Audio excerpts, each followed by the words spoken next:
And joining us now is Susan Wickman, Executive Director of Common Cause Maryland. Thank you so much for being here. Thank you for having me. So people expect that political donations are going to be disclosed at some point, but in Maryland, under a lump sum policy, many are not. How does it work?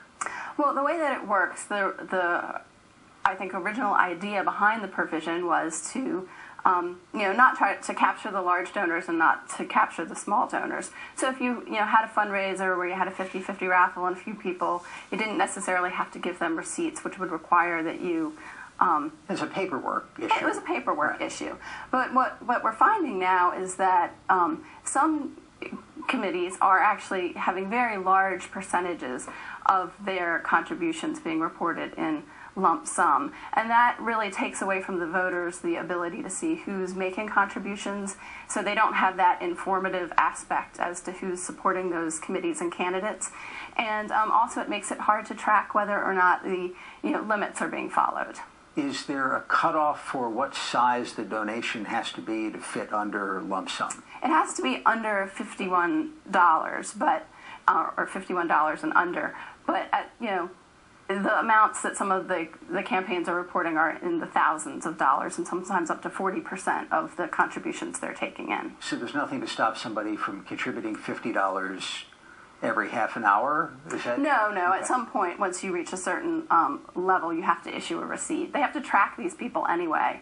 And many committees decide that they're going to report everyone who gives. So it's a choice of the treasurer, really, and some choose to report it as lump sum, and some choose to report the individual contributors.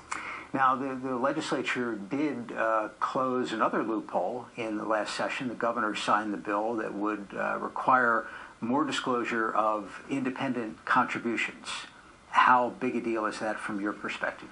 That's a very big deal from our perspective. We were very pleased to see that go into effect. And what it does is Maryland was ranked 44th in the nation in its campaign finance disclosure, largely because we were one of only 6 states that didn't require any reporting of this kind of activity. What sort of activity is this? It's when a corporation or not-for-profit, a for-profit, or a union spends money without coordinating with a candidate to influence the outcome of elections. So we see those TV ads all the time during the campaign, and they don't have the authority line at the end, or I'm so-and-so and I approve this message. Right. Well, they actually are supposed to have the authority line, but then they don't have to file any paperwork to show how much they're doing altogether. Or they didn't. And now where they the will. money came from. And where the money came from. Right. And there's still an issue that exists as to where the money came from. Associations and non-for-profits still can have ways of taking money in from donors and not disclosing it. Some of it, the loophole was closed somewhat in that if you give it for the purpose of a political expenditure, then and it's more than $51, then your name would have to be disclosed. But most donors and most of the way that this money is raised, it's not given with the stated purpose of a political expenditure. So you mentioned Maryland's previous rating. With this law signed, where would you rank Maryland compared to other states in terms of visibility of campaign finance?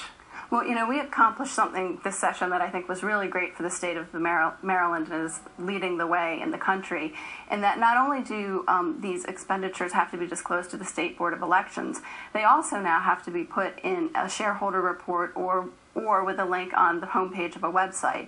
And that is so that shareholders and members of these organizations know that their money is being used for political purposes, because often the money is being spent that way, and the people whose money is being used are actually in the dark about it. And so really on that front, it's the greatest disclosure. We'd like to see some other things done to tighten it up a little bit, but I think Maryland made a huge leap forward. Well, once this is under your belt, where do you see other opportunities to tighten things up further? Well, they also passed the Joint Campaign Finance Commission, and so the governor and the presiding officers are in the process of appointing members to that commission, where they're going to take a look at really all of the issues that have existed within Maryland's campaign finance laws for a long time, such as the issue of how you deal with slates. That there are certain problems with when you actually become a candidate in Maryland. I could go ahead and set up paperwork and create a candidate committee, but never really intend to get on a ballot, and that would allow me to really make unlimited contributions to any candidate in the state of Maryland. So there's some loopholes there that we think need to be worked on and closed. And then there's also the LLC loophole, as it's commonly known in the state of Maryland. And what that does is it says, if you're a corporation and you have a sub-corporation, when you make a contribution, you're considered one giving unit. So you have the same limit. But if I own 20 LLCs, each one of them has their own limit. And so using LLCs allows businesses that have organized themselves that way to well exceed the limits that apply to most of us. So when I asked earlier in the show, rhetorically, is there a loophole in Maryland's campaign finance laws, you would answer yes. Yes. And then some. Yes. All right, very good. Susan Wickman of Common Cause Maryland, thank you so much for coming by. Thank you. Appreciate it. That is our program for this week. Join us every week at this time for the latest on Maryland's politics. You can also connect with State Circle online. Streaming videos of our programs are available at video.mpt.tv.